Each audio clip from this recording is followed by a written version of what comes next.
අපේ බොරු පොරොන්දු මචං. උඹේ ෆෝන් එකේ නෝට්ස් බලපන්. නැත්තම් උඹේ අල්මාරියක කොනක තියෙන පරණ ඩයරි එකක් අරන් බලපන්. ඒවයි උඹ ලියපු ලොකු ප්ලෑන් කොච්චර තියනවද? අලුත් අවුරුද්දේ ඉඳන් කරන දේවල්, මේ මාසේ ඉඳන් සල්ලි ඉතිරි කරන විදිය, ජිම් එකට ගිහින් හදා ගන්න ඕනේ ඇගේ හැඩය. දැන් මට අවංකව කියපන් ඒවයින් කීයක් අද උඹේ ජීවිතේ ඇත්තට තියනවද කියලා. වැඩි ඕනේ නැහැ. ගිය සතියේ උඹට ආපු අර සුපිරි අයිඩියා එකට අද මොකද වුනේ? ඒකත් නිකම්ම නිකං හීනයක් වෙලා අතෑරිලා ගියා නේද? ඇයි දන්නවද ඒක එහෙම උනේ? උඹට මොටිවේෂන් නැති නිසා නෙවෙයි මචං. උඹ පැය 72 රීතිය කඩපු නිසා. මොකද මේ පැය 72 රීතිය?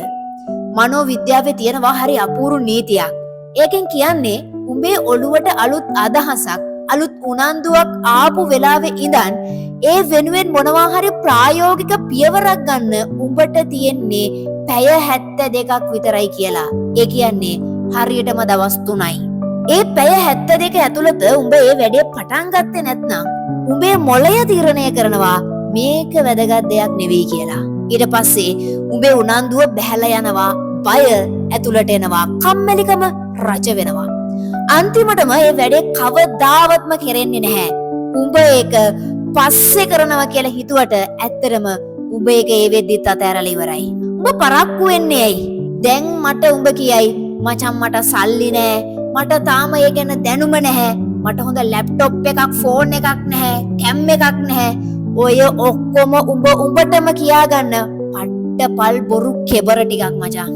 උඹ බලාගෙන ඉන්නේ හැමදේම පර්ෆෙක්ට් වෙනකම්. ඔය පර්ෆෙක්ට් වෙන දවස කවදාවත් එන්නේ නැහැ මචං. උඹ බිස්නස් එකක් කරන්න හිතනවා නම් ලොකු ෂොප් එකක් දානකම් ඉන්න එපා. අදම ඒ ගැන දන්න කෙනෙක්ට කෝල් එකක් දීලා විස්තර අහපන්, නෝට් කරගනි. උඹට ඇඟ හදන්න ඕනේ නම් ප්‍රෝටීන් පවුඩර් ගන්න සල්ලි හම් වෙනකන් ඉන්න එපා. අදම බිම දිගා වෙලා පුෂ් අප් 10ක් ගහපන්. උඹේ පියවර පොඩි වෙන්න පුළුවන්. හැබැයි ඒකත් එක පියවරක් වෙන්න ඕනේ. පැය 72ක් ඇතුළත ඒක නොකළොත් උඹ කරන්නේ උඹේ අනාගතයට පයින් ගහන එක. ඇක්ෂන් එකක් ගත්තම වෙන දේ තමයි මචං, එක පියවරක් ගත්තම උඹේ මොළය ඇතුලේ මොමන්ටම් එකක් හැදෙනවා. උඹ පළවෙනි පියවර ගත්තම දෙවෙනි පියවර මොකක්ද කියලා උඹට ඉබේම පේන්න ගන්නවා.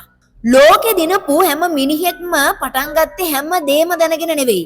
හැබැයි උන් පටන් ගත්තා. උන් Tamanගේ අදහස නිකම්ම හීනයක් වෙලා මැරිලා යන්න ඉඩ දුන්නේ නැහැ. උන් පැය 72 ඉවර වෙන්න කලින් වැඩේට බැස්සා.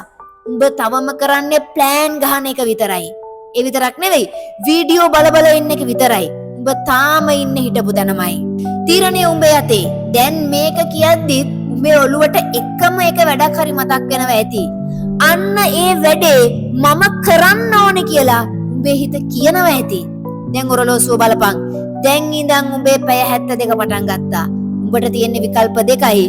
එක්ක මේක අහලා ඉවර වෙලා ආයෙත් Facebook එකේ, YouTube එකේ රීල්ස් බල කාලේ කාපන්. එහෙම වුණොත් ලබන අවුරුද්දේ උඹේ ඉන්න තැනමයි. නැත්නම් දැන්ම මේක නවත්තලා මේ වැඩේ වෙනුවෙන් කරන්න පුළුවන් ඉතාලම පොඩි හරි දෙයක් හරි මේ දැන් කරපන්. මතක තියාගනින් පැය 72යි. කාලය දුවනවා. දැන්වත් වැඩේ පටන් ගනි. මම ගිහින් එන්නම්. මම සෝමශ්‍රී. හැම කෙනෙක්ටම ජය වේවා.